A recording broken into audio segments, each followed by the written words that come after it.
quick.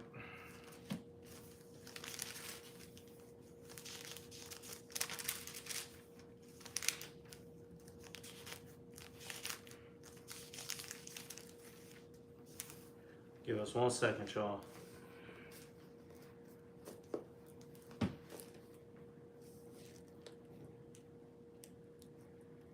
Okay, cool. All right.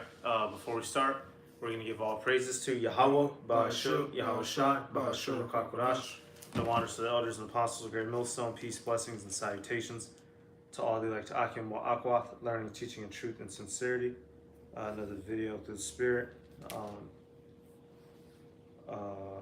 We're going to be starting, just double check it real quick.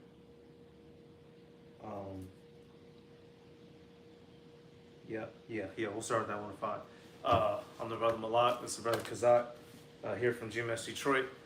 Was doing some reading this week. You read through the book of Jeremiah and in certain spots in Ezekiel and in Isaiah, all over the place with the prophets. Not only are we set up to preach to Israel, but also to the heathen nations of the world. Also letting them know that there's a judgment coming. The difference being that for us, the Israelites, we're the chosen, right? We get the benefits of the kingdom. But these heathen, they have a message given to them too, from the Heavenly Father.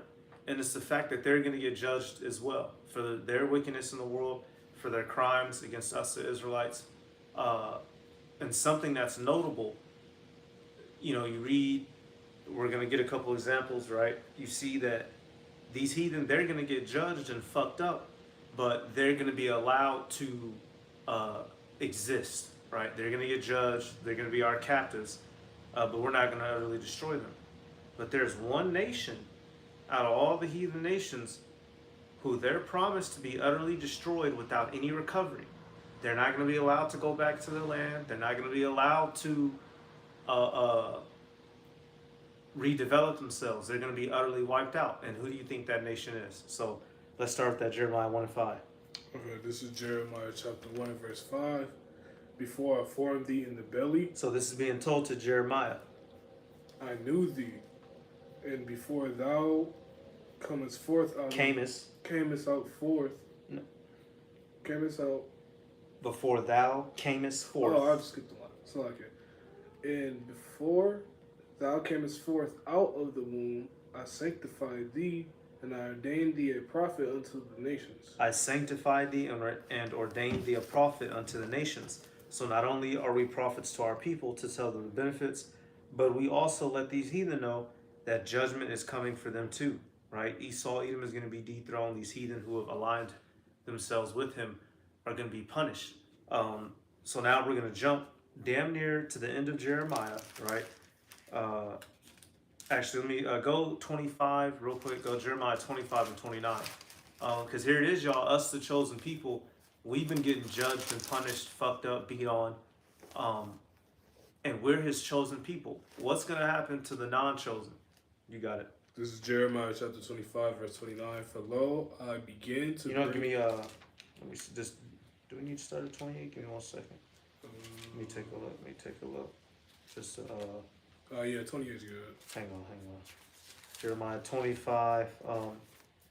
Because you heathen, y'all got to get it too. Or they have to get it too. Let me see. Okay, you know what? Yeah, that's a good start at 29. Okay, so this is Jeremiah chapter 25, verse 29. For lo, I begin to bring evil the city. Start over. For lo, I begin to bring evil on the city, which is called by my name, and should ye be utterly unpunished. So the city called by the Heavenly Father's name is Israel, Yashrala. He's saying that he judged us and punished us, right? He sent the Babylonians to whoop our ass. It says, and should ye be utterly unpunished. This is referring to the rest of the heathen. Keep going. And, Ye. punished? Ye. Yeah.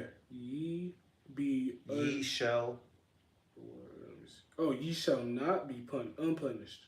For I will call for a sword upon all the inhabitants of the earth, saith the Lord of hosts. For I will call for a sword upon all the inhabitants of the earth. So everybody else down here is going to get their asses whooped as well. We're not the only ones, you know, that like to point the finger, we're in the hood, we're this, we're that. Well, you heed the nations, your world is going to come crumbling down on top of you. You're going to know the loss of children, widowhood, like it tells you, what is that, Isaiah 47, which was referring to Edom there. But you're going to know what it's like to be utterly downtrodden and treated like shit. Get Deuteronomy 30 and 7.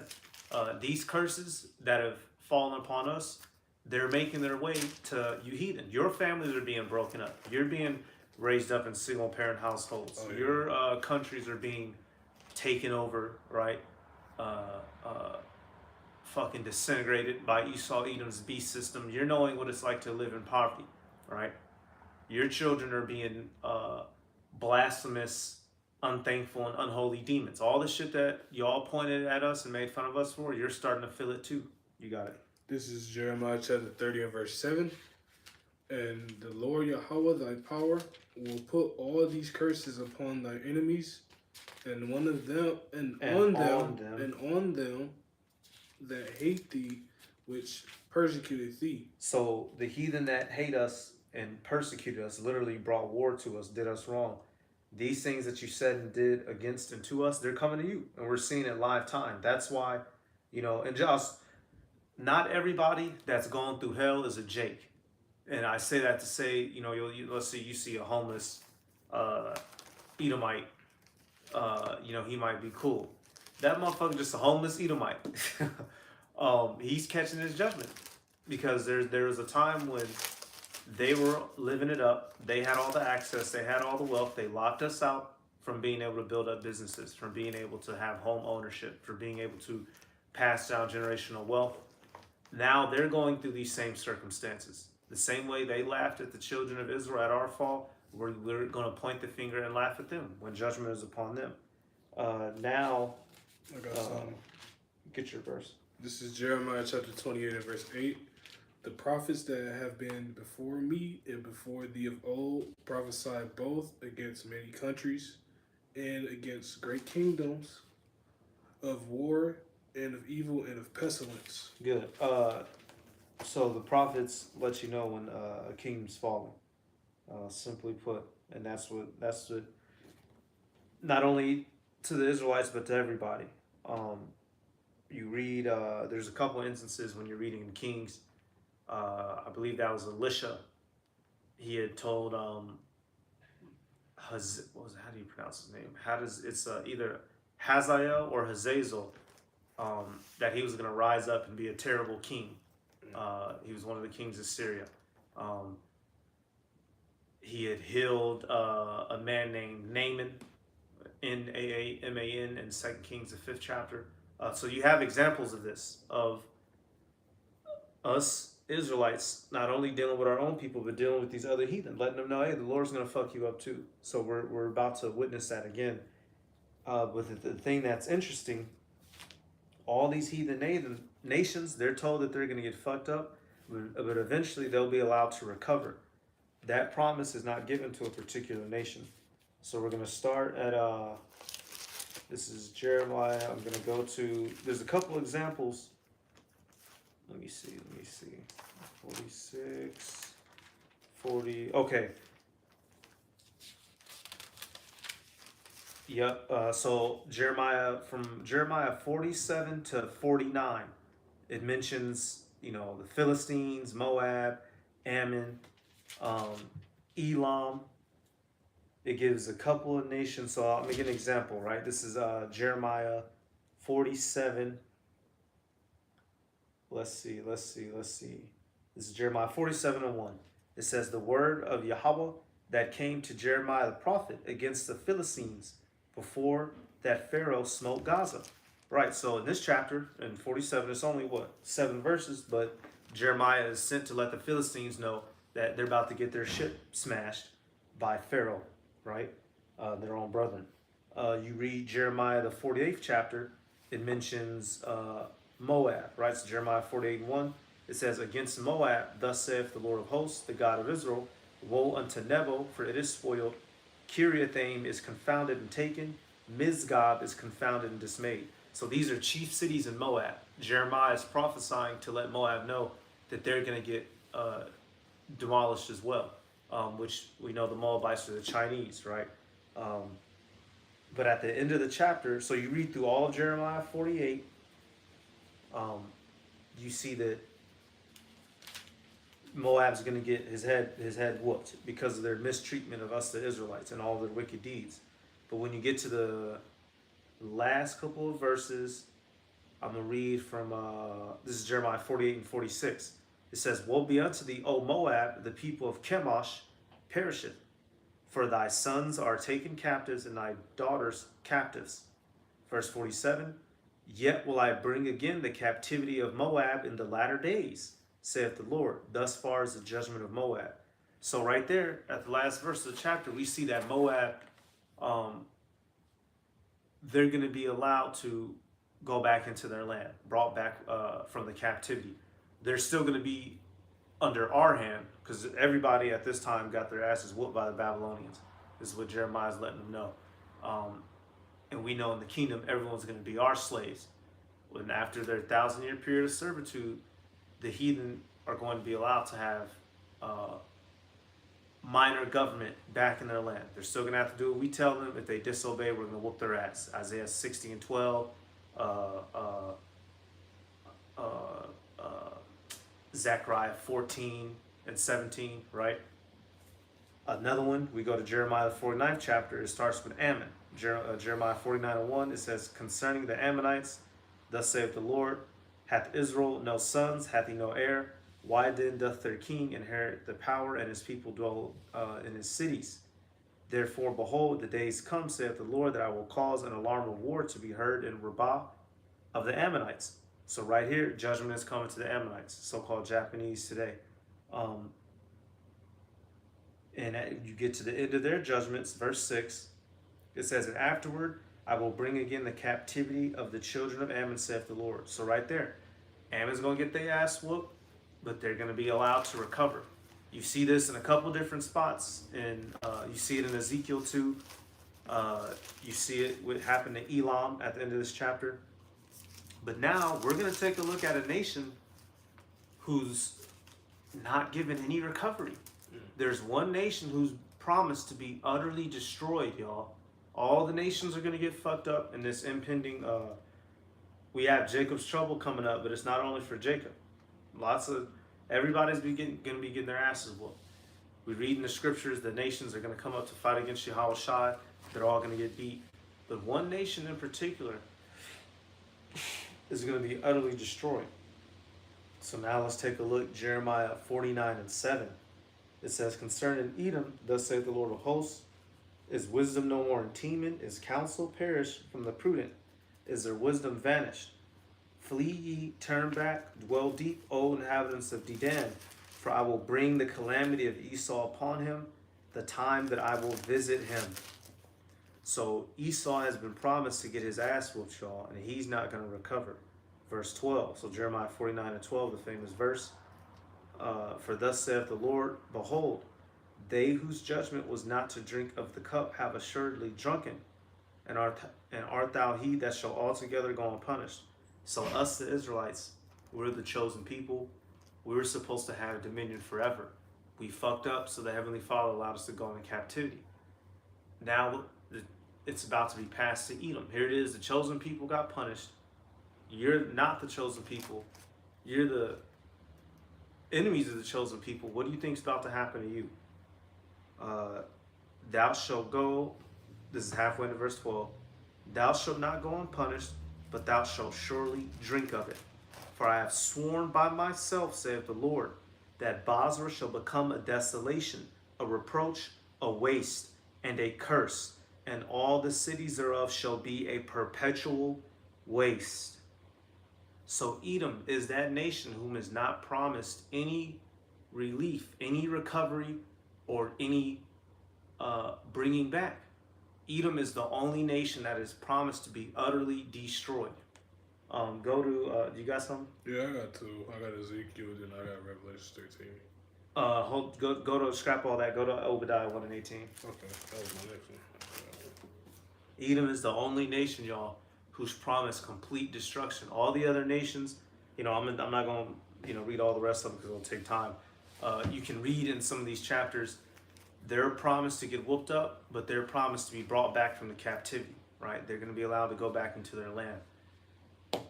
Edom don't get that promise. Y'all are getting destroyed. Y'all are going to get your asses whooped for what you did. Obadiah 1-10. 18. 18? Okay. This is Obadiah chapter 1 and verse 18. And the house of Jacob shall be a flame, and the house of Joseph a flame. So, no, you start over. And the house of Jacob shall be a flame. Fire. Fire. Sorry. The house of Jacob shall be a fire, and the house of Joseph a flame, and the house of Esau for stubble. So, northern and southern kingdom will be turned up, if you will. This is referring to the 144,000 of the elect specifically. They're going to be raised up in a indomitable state, a fire and a flame. You can't do nothing with it. You can't touch it, and if it touches you, you're destroyed by it. But in the house of Esau for stubble. So Esau will be destroyed. And the ultimate fire that's going to destroy this country, his leading empire, is the nuclear missiles. Mixed with the chariot fire, it's going to obliterate America. Keep going. And they shall kindle in them and devour them. For there shall not be any remaining of the house of Esau, for the Lord Yahweh hath spoken it. And after his time of servitude, Esau is going to be burned up completely. We're going to literally extinguish them by way of fire. Keep reading. I'm going to go back in that Obadiah. So this is back in Obadiah chapter 1 in the verse 19. And they of the south shall possess the mount of Esau, and they of the plain, the Philistines, and they shall possess the fields of Ephraim. So we see here that their land is going to be taken over, chopped up, and divided. Esau doesn't get promised to go back to his land. The other nations will, as we just read in some of these verses with Moab and Ammon. If I were to keep reading this chapter, it mentions Damascus, mentions Kedar, mentions Hazor, mentions Elam. They're going to be allowed to go back. It says there will be none remaining of the house of Esau. Esau is the one who's getting utterly wiped out. This is the judgment coming to you nations. You're all going to get your asses touched up for the things that you've done. So I'm going to come back here to this Jeremiah 49. We're good on that Obadiah. Jeremiah 49 and 17. It says, also Edom shall be a desolation. Everyone that goeth by it shall be astonished, and shall hiss at all the plagues thereof. Right, so, hey, this destruction is gonna be a monument of what not to be. It's gonna be a great example to the world that this is what the Heavenly Father will do to you when you set up a world that's wicked like this. Right, verse 18, as in the overthrow of Sodom and Gomorrah and the neighbor cities thereof, saith the Lord, no man shall abide there, neither shall a son of man dwell in it. So once again, Esau will be utterly wiped out. And it mentions Sodom and Gomorrah. Why? Through fire. The same way that ancient Sodom and Gomorrah was destroyed by way of fire, so will America. Double check. Yep. So will America be utterly destroyed by fire. And that's the judgment. And there's nowhere you can go in the scriptures that mentions otherwise. The heathen, they're going to be pressed under our feet, and Esau Edom's going to be wiped out. Go to, whatever, you can drop whatever you got. Go to Isaiah, start at, go to Isaiah 60. We're going to take a look real quick at the destiny of the heathen. All right, they like to work. Well, they're gonna be working. You gotta continue what point though. Start at 12. Isaiah 60 and 12, you said? Yeah, Isaiah. Start at verse 10. Isaiah 60 and 10. Okay, this is Isaiah chapter 60 and verse 10. The sons of strangers shall build up thy walls. So the heathen, they will literally be employed, tasked to build our kingdom. Do they have to? No. We can snap our fingers with spiritual power and make shit appear. but they're going to be put to service any damn way. Just like Solomon put them to service, just like David put them to service. Keep going. And their king shall minister unto thee. Serve. Minister meaning to serve. For in my wrath I smote thee, but in my favor have I mercy on thee. So the Heavenly Father was angry with us for a time, allowed them to get over us. Now we're in good graces and we're back over them. Keep going. Verse 11, therefore thy gates shall be open continually. They shall not be shut day nor night, that men may bring unto thee the forces of the Gentiles, and that their kings may be brought. So all of the resources and the goodies that the nations have, they're going to be bringing us. Oil, gold, silver, trees, spices, animals, plants, fruits, crops, meats, all the good stuff. All the things that give you power, they're going to be bringing it to us. Keep going. Verse 12, for the nation and kingdom that will not serve thee shall perish. Yeah, those nations shall be utterly wasted. So that's the destiny of the heathen. That's the message. That's going to be the eternal position of the heathen in the kingdom of heaven, to be the servants of the children of Israel.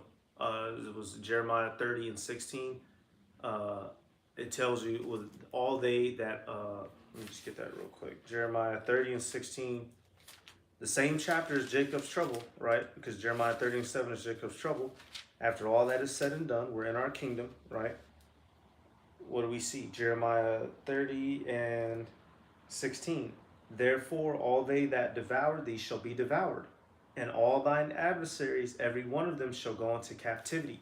And they that spoil thee shall be a spoil, and all that prey upon thee will I give for a prey.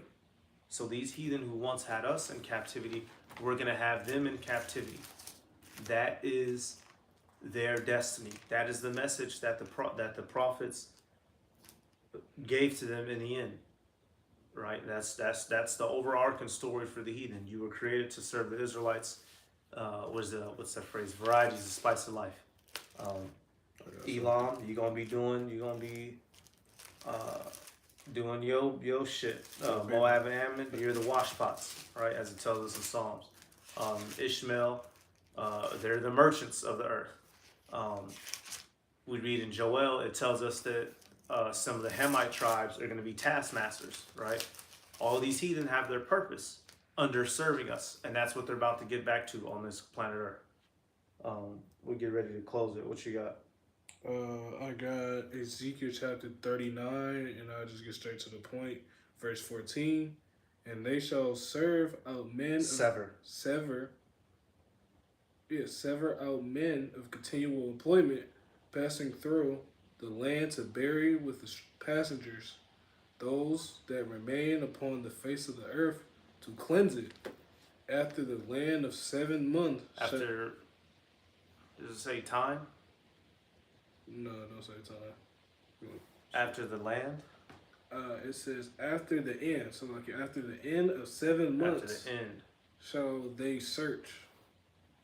So the heathen, after this great world's war, they're going to be cleaning up the bodies. That's going to be one of their first jobs, to pick up the mess that they've made, fighting with themselves and trying to fight with Yahushua. And that's the eternal position of the heathen. So that's the prophesied to the nations. That's the message.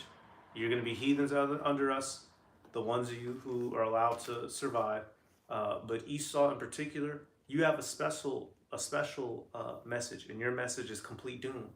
You read in the Zondervan Bible Dictionary, Esau is the place of great future judgment, in whom there is promised no salvation, if I remember correctly. That's what it is. So, hey, that's it. Hopefully it's a fine lesson. We're going to give all praises to Yahweh, Ba'ashem, Yahushua, Ba'ashem, Rakakodash. Divine honors to the elders and apostles, great millstone, peace, blessings, and salutations to all the elect Akim wa Aqua, learning and teaching in truth and sincerity. Shalom. So